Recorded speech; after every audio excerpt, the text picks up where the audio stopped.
Welcome to the most under-designed, under-connected, woeful piece of infrastructure that is the face of New India to the world. So first, please brag. I think the airport's designed as a series of selfie spots. CNN listed the 9 buildings that are set to shape the world in 2023. Not the architectural world, not the infrastructural world, the world. And we were the only building in India. This airport is in Bangalore city, right? Many people argue it's not. They'll say it's in Hyderabad city. Okay.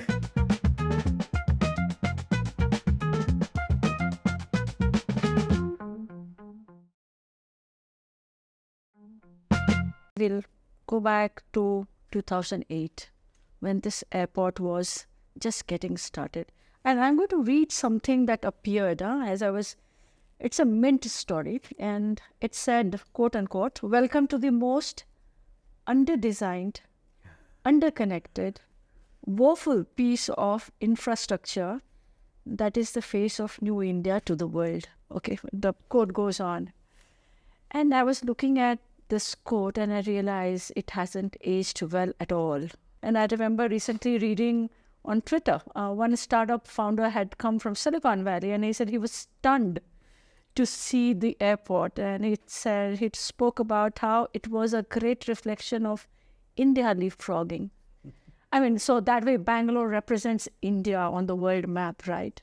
The global tech hub. So look at the contrast, right? This is 2008 and what people looked at the airport and reacted and responded to where you have come. And I think it's a massive trajectory that you've had, the evolution that you've had. So first, please brag. Tell us a bit about boast a little about some of the awards, accolades that you've got. And then we'll go a bit into the making of T2, which has made so much headlines. And what this sort of represents about Bangalore, the city. Sanas, I don't know whether this part of the story you're familiar with, but I've been here since 2006. And you have to tell me then. I was there when this quote was I'm made. I'm totally familiar with since 90s what has happened. Tata's walking out. Yeah. The entire consortium fell, right? That's right. The airport had to shift somewhere else at some point of time. And there was controversy around it. This airport, this site was under question mark, right? There were lots of problems, and we all know that. I want you to talk about that, and you have good memory on that, I'm sure.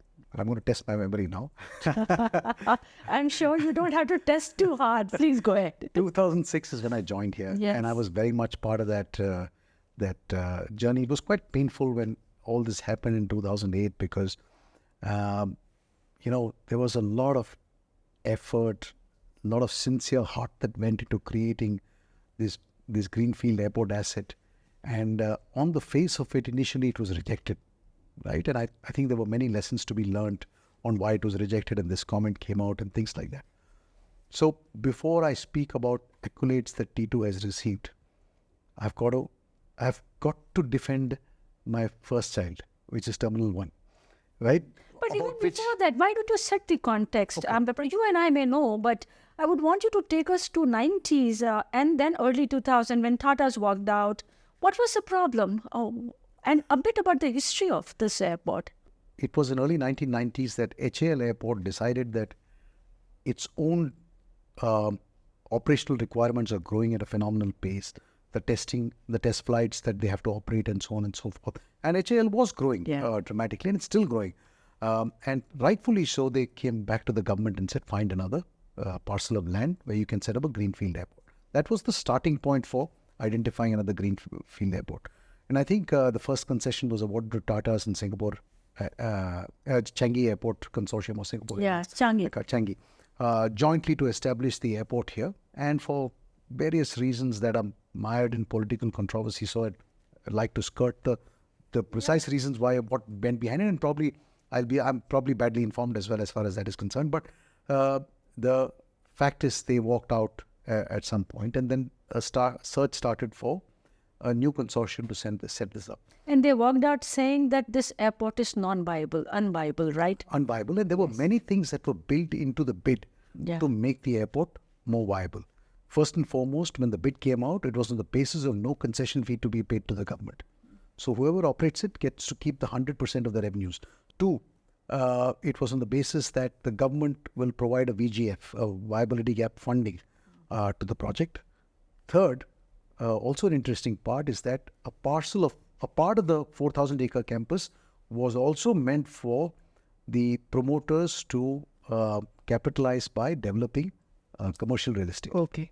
Right? So that was also part of the deal in order to make the whole deal more attractive. So that's how the whole thing was set up. And on the basis of that, the first consortium led by Siemens and consisting of Siemens, Zurich Airport and L&T was selected to set up this airport. The concession was awarded in the year 2001. However, construction, like you rightly said, began only in 2005. When the concession was awarded in 2001, the tender process had been completed and the bid winner was announced as this consortium. But then the next 4 years was spent just nailing down the various clauses of the concession agreement. It was the first PPP concession agreement being established in India. And that's the price you paid for being the first. Yeah, actually, very curiously, because we spent 4 years ironing out that, and then Hyderabad Airport, when it was awarded in 2005, it's 100% replica of the Bangalore Airport concession, except that they replaced the letter B with H, and everything else was exactly the same, right? So they were beneficiaries of that, and they could move ahead very quickly. But 4 years was spent ironing out the concession agreement. There were slight modifications made as well, because though the bid was on the basis of 0% revenue share, I think finally the government said it's not right to award on 0% revenue shares. Negotiations between the consortium and the government finally resulted in the consortium yielding and agreeing to a 4% revenue share, which also became applicable to Hyderabad, by the way, because of this same reason. So 4% revenue share, etc., etc. So a lot of effort went into building that concession agreement, and 2005 is when the contract was awarded. Remember, in 2001, the basis of the bid was a really tiny airport. The traffic demand in Bangalore was really, really tiny. In 2000, What was it? Can you tell us? I can't remember what it was in 2001 when it was awarded. Maybe about 2.5-3 million passengers a year. That's it, which is less than what we do in a month today, by the way. And so there's some very interesting statistics here. In 2005, when we started, the traffic volume was about 4.5 million. And we anticipated that when we opened in 2008, it'll be about 6.5 million. And so the volume for which the airport was developed was 12 million passengers. I still remember tiny terminal, 42 aircraft parking stands. All of that was the number, and on the basis of the fact that it should cater to about 12 million passengers. And then something phenomenal happened in Bangalore.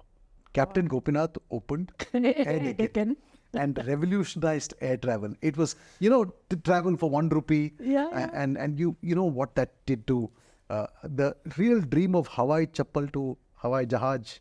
That's where the seeds were sowed. And during those 3 years, I mean, again, I'm really stretching my memory to try and remember the numbers, but I would not be wrong if I would say the compounded growth rate for those 3 years were 30% year on year, which meant that 4.5 million, which was supposed to go to a aggressive 6.5 million, when this airport opened, it was already 10.5 million in the very first year. This is 10.5 million handled in HAL. So if in the very first year, if you were to assume the usual moderate 15% growth, which means in the very first year, you would handle more traffic than the airport was designed to. Yeah. Right? It was. And I think that's a constant problem with the problem or a good problem to have. A good problem to have. But constant. For us, it was a disaster because on day one, people were looking at a packed airport, saying, oh, they have under... It was not easy for people to understand that, first of all, a airport that was mired in controversy, it took several missed attempts to get it started. If there was any more stops to it, it would not have helped. A lot of people ask, why didn't you stop the construction in between, then redesign and build larger? It would never have got built there, right? So we had to go ahead and build the 12 million as it was designed, with the idea that we'll expand immediately. And then, of course, the typical cyclical nature of our business, as one would have it, an economic event happened, and 2008-9, the very first year of operation, where we should have ideally handled 12.5 million passengers, we finally ended up only at 8.5 million passengers, 8.7 million passengers, which meant that we had enough spare capacity. That gave us the headroom to start thinking about expansion and growth and things like that. But in that very first year, because of the fact that we opened to a packed terminal, and the fact that everybody had aspirations that the airport will look much larger than it did. And Hyderabad, of course, had a split level. We had only a single level terminal, which means arrival and departure, the traffic, passenger traffic, the vehicular traffic, all arrived at the same level. Whereas in Hyderabad, the departure level went on top, the arrival level went below. All of this led to a lot of comparison between Hyderabad and Bangalore. And of course, from an architectural standpoint, what was built till date, I believe to be one of the most efficient airport designs ever. Brilliantly efficient design. But however, it did not meet the aesthetic elevation that people wanted in their city's airport. Great learning for us. So from a functional standpoint, it was brilliant. But, and therefore, even today, many people say, despite T2 having achieved all this grandeur and all this praise, they say from an efficiency standpoint, we still love Terminal 1, right? Because it's so easy to come in and out of, but it didn't meet those aspirations of the city. So tell me something, Hari, when people were writing these things, right, and judgments were being made, what was it like to be inside and be part of the team who built it? How scarred or how gritty you became? Because, our setbacks shape you in distinct ways, right? And I'm sure it shaped you as well today as you steer this airport. How did it shape you in terms of the grit, determination, or how you were building the airport going forward? So first, what was it like to be in that situation where people were making these remarks outside? Tell me a bit about what went in inside the team, right? And then a bit about how this shaped you and the airport going forward. That incident or that phase of our development, I think, had a very profound impact on the way we think and the way we decided to commit ourselves to the development of the airport. So initially it was very demoralizing because 2 years or 3 years of like hard break, sweat, really sweat, toil, everything that went into this. And at the end of it, to see this reaction was heartbreaking. But I think we steered away, and we had a very strong management team. We had a very good team here. And we got together to say, hey, listen, we've got many things right about what we're doing. Let's focus on what is right. Let's ignore the noise, right? Because the noise is around elevation and things like that. I'm sure we'll be able to overcome at some point of time. But let's try and focus on what we do really well. And let's make sure that we elevate that to another level.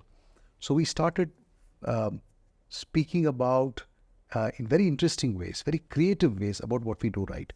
So for example, one of the things that we targeted and we achieved very consistently at that point of time is that your first bag will always be on belt in under 7 minutes from the aircraft parking. 7 minutes. It still is? It's not because with 42 aircraft parking stands, all are within a close vicinity of the terminal. Now it's so far spread out, 7 minutes, more than 7 minutes is required to drive from the farthest stand till here. So that's not possible. But we committed ourselves at that point of time, first bag in 7 minutes. And you know what we did? We had beautiful creative advertisements in the baggage claim hall itself. And the best way to make that commitment is to put it out on the wall so the passengers can see it. Your first bag will be on belt because we want you reunited with your family who's waiting outside. And lovely visuals of, father running up to pick up his daughter who's waiting outside. And he could reach there quickly enough because he got his bag fast. And the team rallied for those 7 minute target? We achieved that in 98% of the time. We achieved that under 7 minutes. It was incredible. And from that time onwards, Bangalore Airport has always had this reputation of having first bag delivered faster than any other airport, or baggage delivery faster than any other airport in the country. And even today, most people speak about that as one of the biggest features of Bangalore Airport, where bags are always on the belt before the passengers reach the baggage belt. And I think that's something that we've always prided ourselves on. Secondly, we said wherever there is a weakness that we cannot overcome, let's find a compensatory mechanism to try and do something better. So everyone spoke about how far the airport was from the city. Now there's no way to physically bridge this. The elevated roads had not come up at that point of time. It was just a 2+2 lane on ground. Yeah. So we said, let's bridge this gap in other ways. So then we worked together with BMTC. The Vayu Vajra service was designed by us. It's a product of a beautiful partnership between the state government and us. So Vayu Vajra service with BMTC and our flybus service with KSRTC are just great examples of private and public partnership that we've put together. So we designed these services. The air-conditioned bus, the luggage racks, comfortable seating, flight information display systems, and all of that we designed, including the different routes. I think, developed initially 17 routes from the city to the airport, so that even the distance might be there, people can get here in relative comfort. No such service existed in India. Similarly, we are and of course the flybus service, which you are familiar with as well, which, people don't come to Bangalore to go to the city. They come to Bangalore so that they can use this as a transit point to get to Mysore, or to get to Tirupati, or to get to other cities. But if you have to do that, typically just look at it from the passenger's journey perspective. You land in Bangalore airport, then you take a taxi to the city to go to the bus stand. Then you go to the bus stand and figure out when your bus is, and then figure out how to spend those 4 or 5 hours till your bus departs to Mysore or to Tirupati or wherever you want to go to. And we said, let's convert that into an opportunity for us to simplify the journey for the passenger. By absorbing the complexities ourselves, how can we simplify the journey? So we said, let's work with KSRTC and create a product called Flybus. Flybus, why is it called Flybus? Because the idea was that bus must mimic the in-flight experience. Okay. So inside the bus, you must feel like it's an in-flight experience. So your journey on the flight is really not ended. So you arrive from the aircraft. The Flybus service must start from Bangalore airport directly and go straight to the city. Okay. Why should you go to Bangalore city in a taxi and then wait in a bus stand and go through inconveniences before you can connect to a bus? Why not have the bus start from here?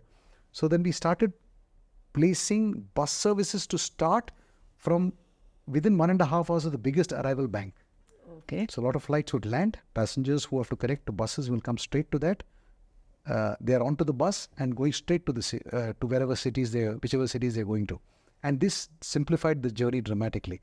It put us into a mind frame, that setback of that initial setback. Said, let's now create amazing products and experiences to overcome this thing, and it put us into that creative mode. Our partnership with Uber, we were amongst the first airports in the world that embraced Uber. Uber was banned in every airport in the world when they were first launched, because Uber took away the revenue of the taxi drivers. Right? We embraced Uber and created a beautiful tech product whereby we blanked out Uber signals within the campus, but made them available only in a certain zone, and legitimized their presence at the airport by creating a lovely zone for them. And till today, Uber considers us one of their top partners globally because of this particular thing. Airport taxi service. We still think about it. Have you landed in Mumbai and Delhi and seen an airport taxi product? Or Hyderabad for that matter, anywhere? Have you seen an airport taxi product in India? Bangalore airport is the only airport in India with the airport taxi product. What is special about it? So we have 3 partners with whom we create this airport taxi product.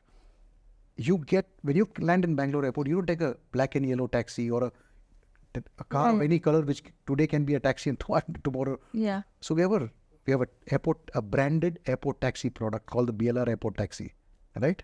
And that airport taxi product guarantees you, number one, safety, because all taxis that leave from here are tracked on GPS.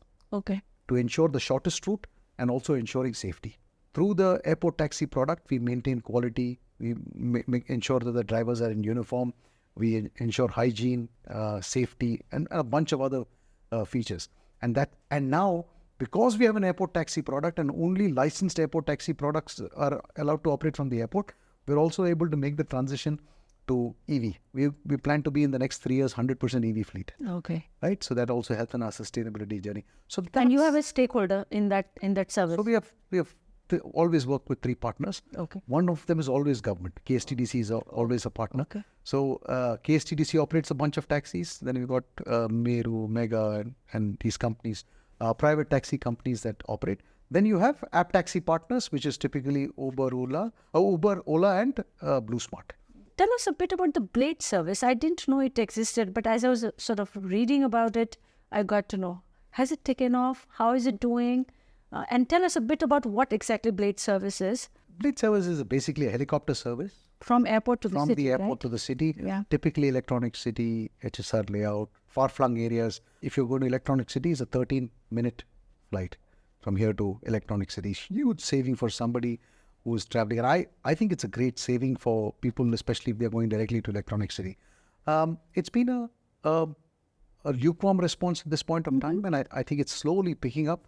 But the Blade guys are working on improving. The biggest issue is what comes first, the chicken or the egg? Because at this point of time, should we have demand and then deploy helicopters, or should we deploy helicopters and then generate the demand? I think there's a bit of that challenge, but Blade is committed in the long run to growing this business. So they're bringing in more helicopters, and as more helicopters come, and as the frequency increases, there might be more takers, because currently the frequency is quite limited. But I think it's a product that will come, and today it's in the form of helicopters, tomorrow it might be in the form of drone taxis or whatever it is. But I think quicker and faster transit for the upwardly mobile HNIs to get, time is money. So if you can save time, there is a great use case there. So at this point of time is one of the offerings from a large bouquet that you also have this service. It's not picked up at the level it should have, but I'm sure it will get there soon. So coming from there and then being called the most beautiful terminal, tell me some of the awards you got or accolades you got, and what did it feel like from there to here, the journey, and now that you are heading the airport? So before we come to, again, I'm going to take a small detour absolutely. because it's a nice story. Yeah. Before we built Terminal 2, we had another opportunity to change the face of the airport and to bring about a smile to the city. So what we did was we got that opportunity when we had to expand Terminal 1. Terminal 1 was typically a box structure, and it was just literally a rectangular box and nothing more than that. When we had to expand that capacity from 12 million to about 20 million, and we started that program in 2011, completed in Feb 2014. When we were expanding that, we got a unique opportunity to say, how can we make enhance the architectural elevation of that terminal while expanding the capacity? We had a design competition amongst the best architectural firms around the world, and HOK, this architect that we selected, came out with a brilliant concept, which we thought will bring smiles to the city of Bangalore. We created then that famous wave architecture of the terminal by wrapping it. So we added 3 bays on the left, 3 bays on the right, and wrapped that expansion so as to unify the whole expansion. To unify that and make it look like a single composition, we wrapped it with this roof structure that was a wave roof structure. But if you look at it from a distance, it looks like a smile. Yeah. Right? And that became almost a signature element of the airport. People used to take pictures of it looking like a smile and saying the city has started smiling. And so we use that also to our advantage from a marketing standpoint and talk about the smile, the airport of smiles, we used to call it. And I think that really made a big difference, because with that we did 2 things. One is improve the architectural elevation and made people a lot more proud of their airport. Yes. So that made the difference. People were already by then highly respectful of the efficiency that the airport delivered. And third thing that we did, which I think was a very subtle change to the way airports ran, is added a hospitality layer. It was pure infrastructure business till then. And then we added a hospitality layer to bring about some of the softer elements of how quality of lounges, the meet and assist service, the customer service on the floor. We introduced agents that were looking out for people to help and support. And many of those elements were brought in. High quality cafes, restaurants, bars, and all of that changed the face of the customer's experience. And that, I think, was, let's say, phase 2.0 of the airport. So that was, and I think from there onwards, it's always been very positive stories. And Bangalore Airport became a lot more closer to the hearts of Bangaloreans from that. So you bounced back with a vengeance. We bounced back with a smile. I like to say it that way, with a big smile on our faces and the faces of the people in the city and on the face of our terminal itself. Literally, it's a beautiful smile. And then when we had the opportunity to build Terminal 2, which is on a greenfield site, which is far easier than working with an existing terminal and then wrapping that around. There we had a greenfield opportunity, and we really rolled up our sleeves and said, how can we make this really a celebration of the city? Let's bring the best of city into this. And that's how we came up with the concept. We brainstormed and looked at it and said, can we pick up elements of the city and make this airport truly reflective of that? And we picked up 4 elements in doing that. And between technology, garden in a terminal, sustainability, and art and culture, we found those 4 elements that define the design of Terminal 2. And ever since the terminal has been launched, we've got a bunch of awards. Let's say the most significant of them all, I would say, is as soon as it was launched, I remember a CNN article that came out where CNN listed the 9 buildings that are set to shape the world in 2023. Now that I thought was a very big statement.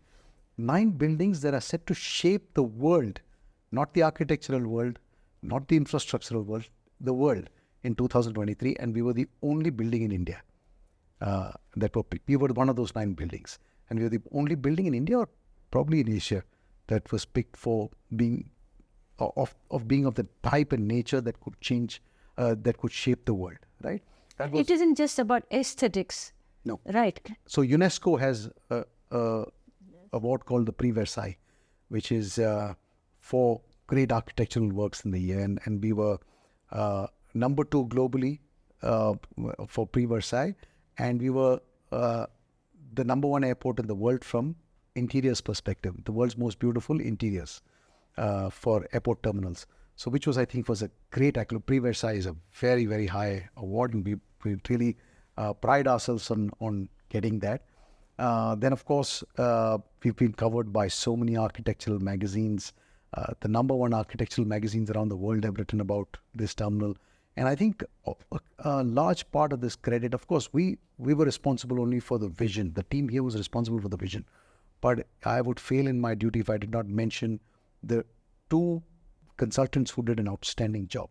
Our architects, SOM, they were brilliant in being able to capture this crazy vision and converting that into a design that looks like this, right? Yeah. And then, of course, they were beautifully supported by our landscape consultants, Grant Associates out of UK. These 2 guys came together to create this magic, and that's what you see today as Terminal 2. And like I said, awards keep rolling in, but for us, the real proof of the pudding is to watch the smiles. I don't know whether you noticed, but when we were even as we were walking in, my eyes were darting around to see passengers walking in. The common thing to see as passengers walk in is the phones getting whipped out, and they're walking around like this. There's very few people just walking to the check-in counter, right? It's like business. Most airports, you'll find that the passenger walks in and he's very business-like. How quickly can I get to the terminal? Here you find most of them walking around like Alice in Wonderland, just capturing everything on their mobile. Some of them make calls to their children and wives, see where I am. And you've got a selfie spot there, I saw. I think the airport's designed as a series of selfie spots. Yeah. Everything is meant to be a selfie spot, right? Every single area has been curated so that you could take a picture here, whether it's the waterfall. Of course, the waterfall is the one point where the maximum pictures are taken, closely competing with that 2 green walls that lead to the security check. These are the 2 points where people take most pictures. But I think that's a very satisfying thing to see, because that's what we wanted Bangaloreans to feel, right? How often do you come and just kind of saunter around looking at people and their reaction? Do you do that for like sometimes feeling good inside? So I'd like to do that a lot more often than I actually do. But what brings me here, let's say, for example, this meeting here or something else, brings me to the terminal, but I end up getting delayed to getting where I'm supposed to, because once I enter, I always stop and pause and see passengers walking through. It gives me the greatest pride and joy when I see that happening, because that's really the purpose of creating this whole thing. But as far as Bangalore and Hyderabad concerned, I mean, there's always been a lot of competition from the time we opened. We've always kept an eye on each other. What does this competition do to you? To you means the CEO of this airport. I'm just curious. competition is good always. It sort of pushes you to compete harder. What has it done to you? What has it done to BIAL? First of all, it's always forced us to think out of the box, think creatively in terms of growing business, in terms of serving our customers better, right? And so we compete not only for business, but we also compete for reputation, we compete for customer friendliness, we compete for awards, and so on and so forth. So I think competition is good because it's always sort of pushed us to do better than the other. Though very few people believe there is competition because most people believe this to be a monopoly asset. Right? There's only one airport in the city. Can you fly to another airport in the city? You don't have an option. So why compete? Why do you have to think of competition?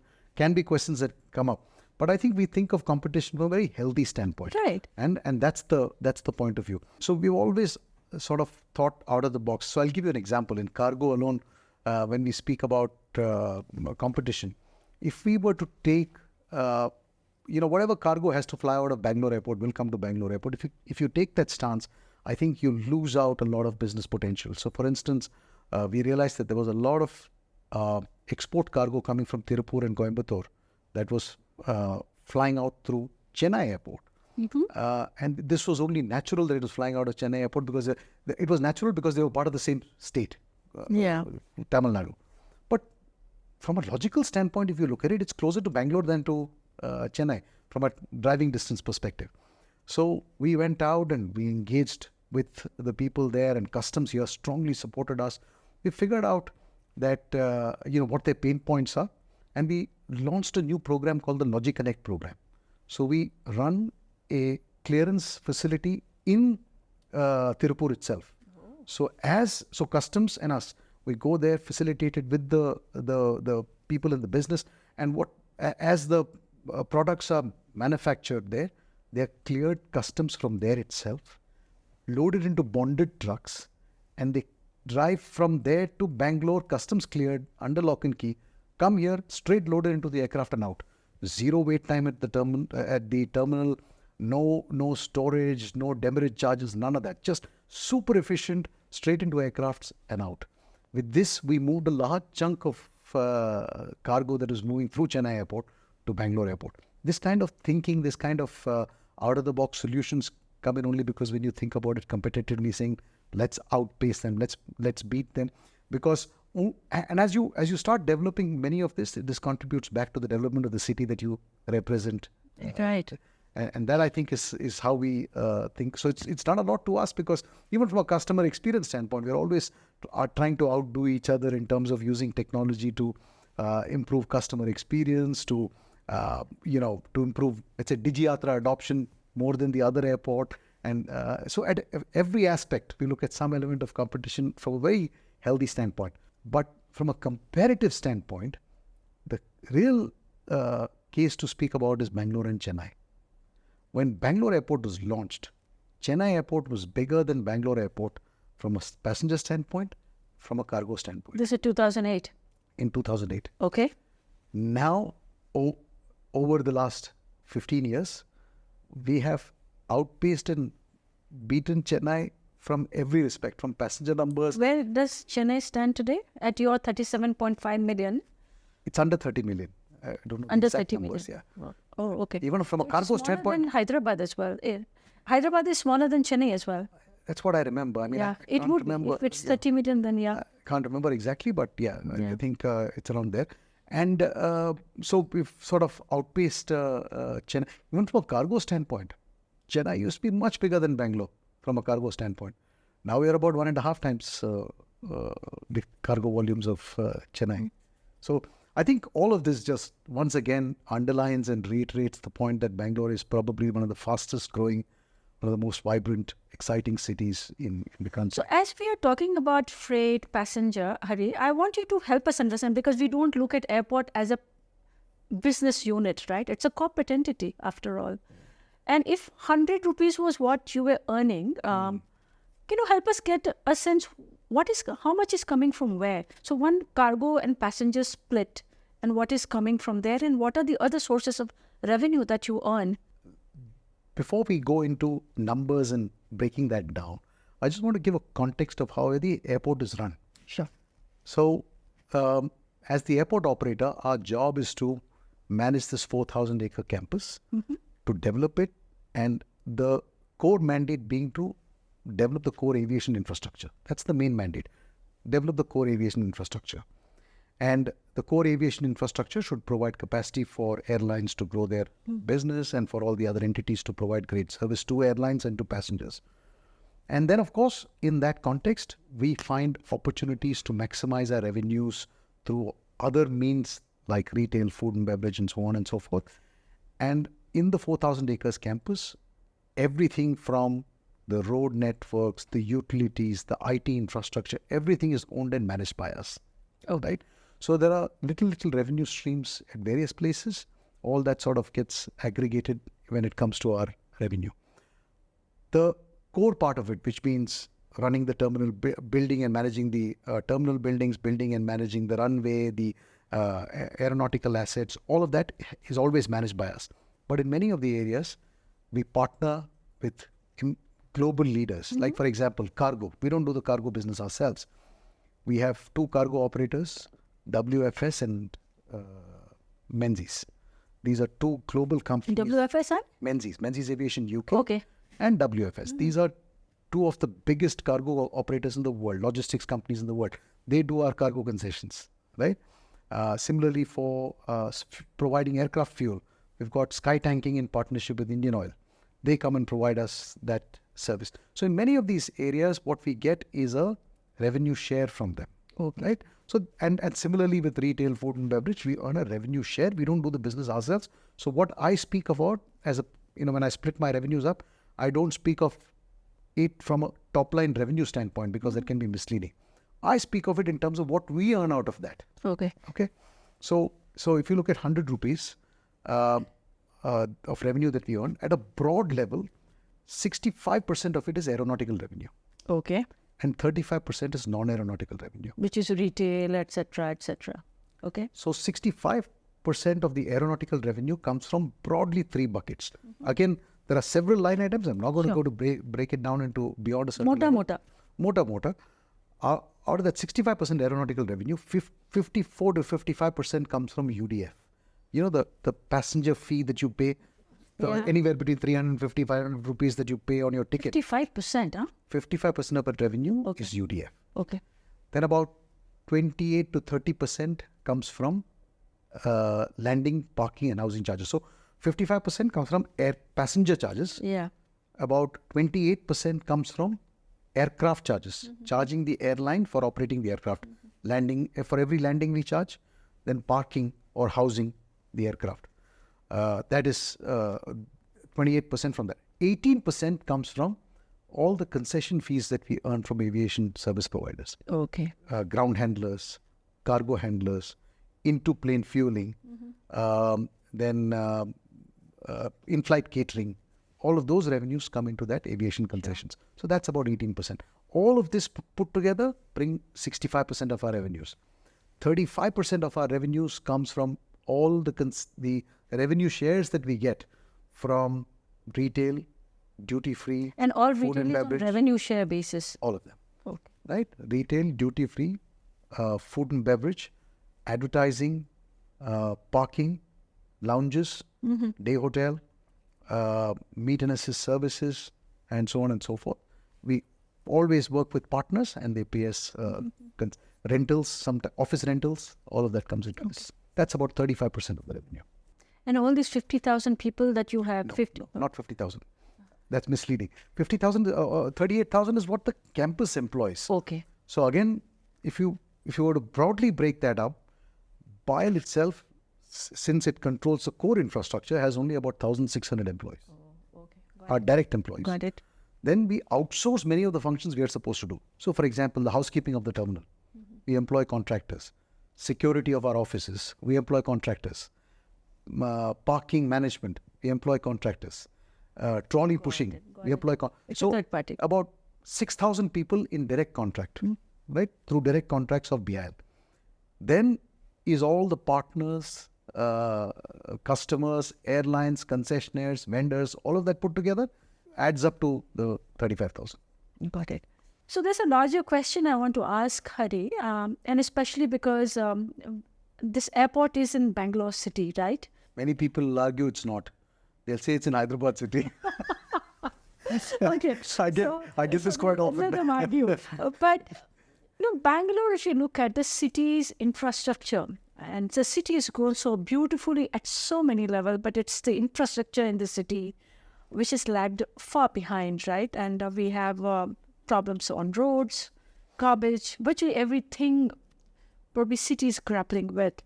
Looking at you, and it's not an easy BIAL. So in the corporate structure is there are different government, different stakeholders, and then managing all the stakeholders and yet turning around a project like that, like this. I'm sure it was a humongous task and you were able to do. One is I'm struck by the dichotomy of such a massive infrastructure project like BIAL. You were able to turn around despite a complex set of stakeholders as compared to what Bangalore city grapples with on its infrastructure. So I wanted you to comment a little because you are also a resident of the city and we are struggling with infrastructure issue. If there is a way, there is a learning that you've had, how to turn around a project like this while sort of aligning all the stakeholders, and what can Bangalore city do to be able to move the needle forward for itself? I don't want to overstretch myself by saying that I have answers to those questions. But however, what I must say is, first of all, I must clarify the notion that doing this project will have enough learnings for the city of Bangalore. You see, this is far easier than turning around a city like Bangalore. While the stakeholder ecosystem is complex, remember we are a greenfield site. For all practical purposes, we are a private entity, right? We have 26% state. But majority is with the private. Majority is with. So there is an entrepreneurial spirit that's driving it. Site is free of all encumbrances. We have complete control over this. We're not in a. We don't have to grapple with the challenges of democracy in that sense, and therefore this is a far simpler project to execute. The city's challenges are just massive. First of all, it's got legacy issues of how the city has developed over the years and built layer over layer, and those. And over the years, the level of complexity has only grown. For the city to grow, there is a lot of undoing that has to be done before we take the next step. And therefore, what the city has to do is far more complex. And I have really a high level of respect for what everybody is trying to do. So I think transportation is a big challenge. And I think with the metro coming in, some of that should get taken care of. In the transportation thing, the problem is not managing traffic. The problem is creating better transportation options that will enable people to get from one point to the other. By putting the passenger at the center of it is going to be the fundamental issue that needs to be handled. From a water standpoint, again, a huge challenge. I don't know whether you're aware, but we have handled our own water problem in this 4,000-acre campus. There is a learning there that can be taken to the city. So, for example, we have very actively looked at rainwater harvesting in a very powerful manner.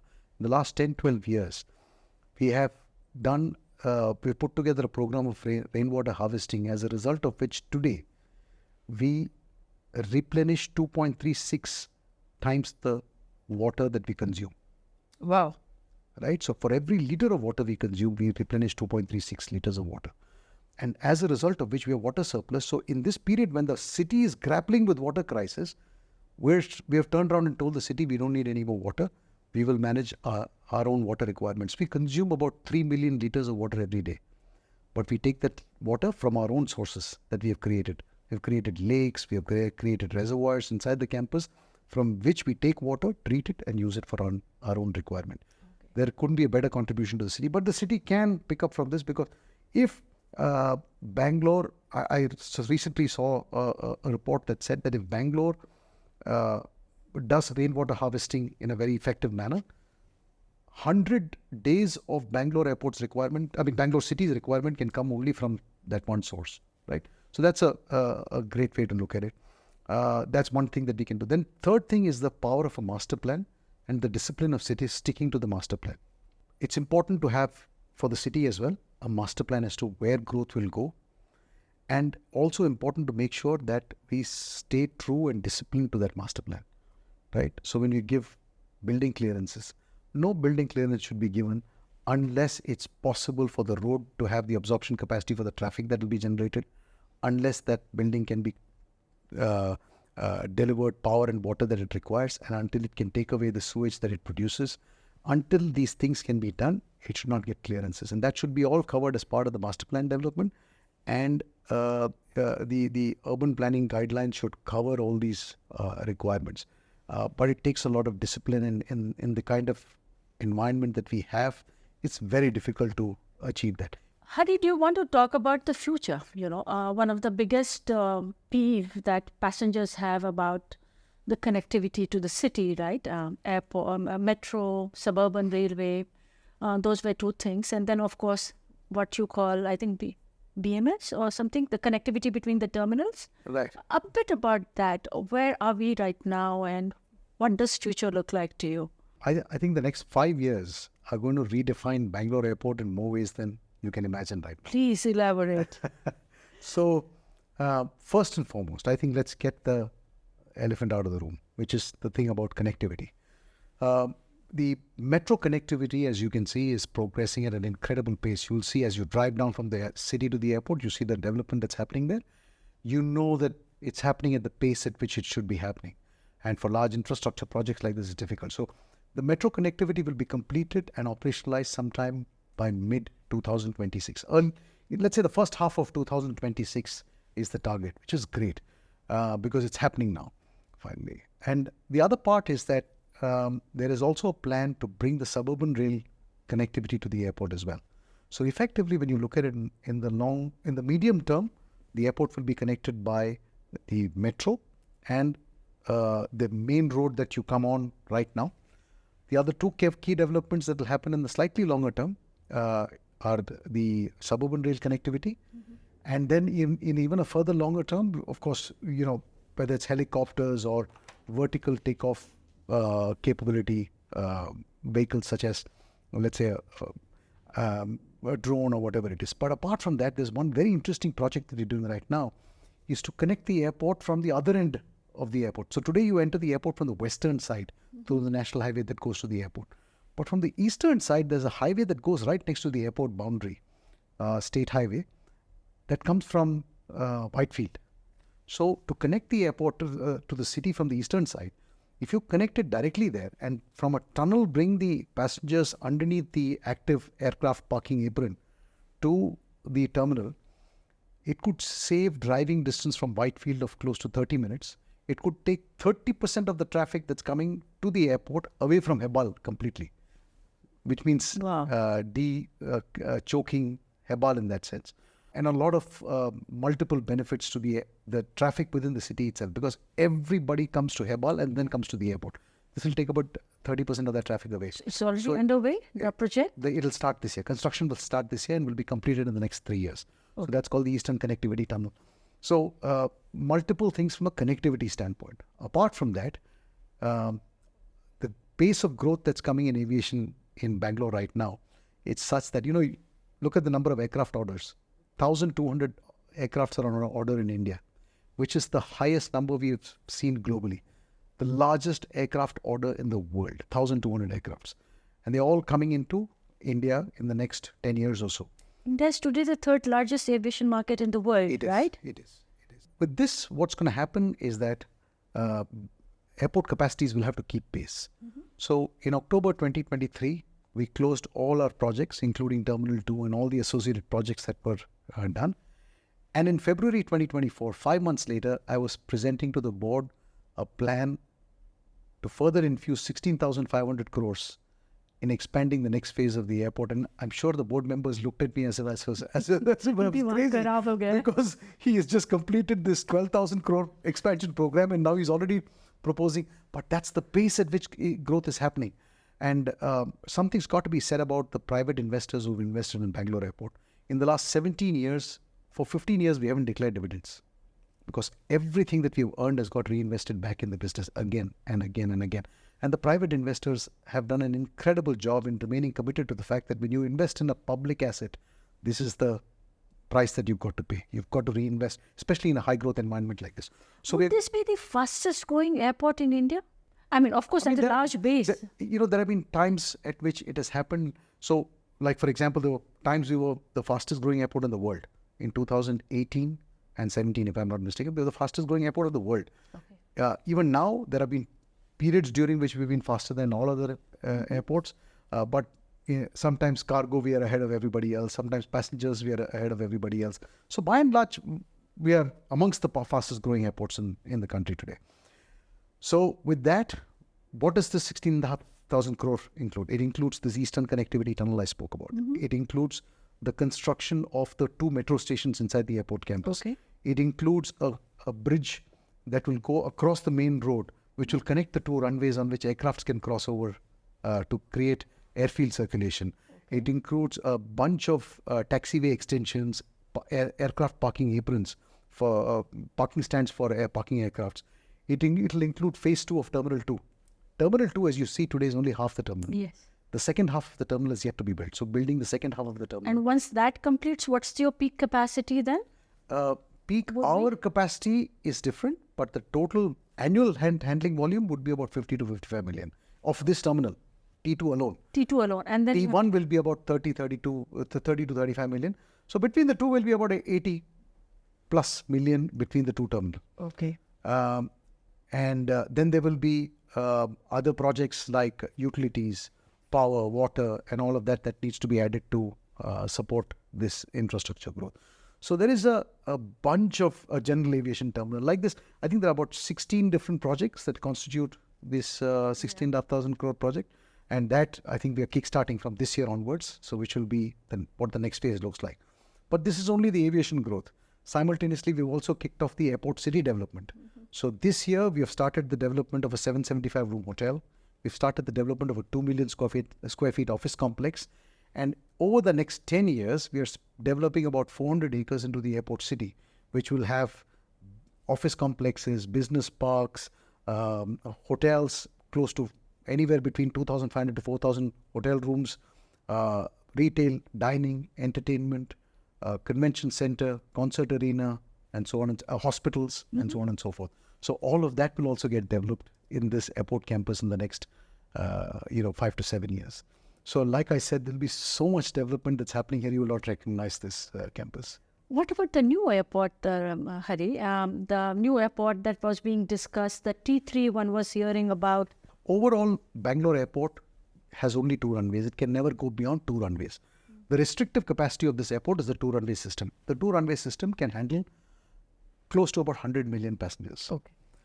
Between these 2 terminals, between T1 and T2, we'll have about 85 million terminal handling capacity.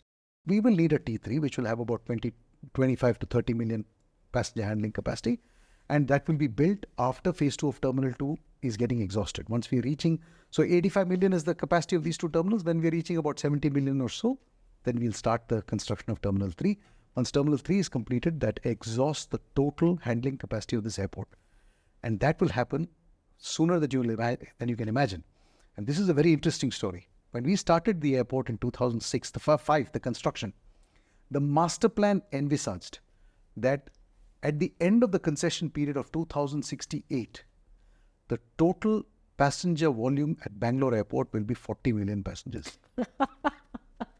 I still have that master plan in my hand. Great, just reserve it. We achieved that 40 million passengers in 16 years. That's 37.5 in the 16th year of operation. And now we're looking at touching 100 million even before the first 30 years of our concession are over out of the 60 years. So by 2033 or maybe 35 latest, we will even reach the 100 million, which means that the airport's capacity will start getting choked 3-4 years before that. So by 2030-32, we'll start having constraints in Bangalore despite the full build out.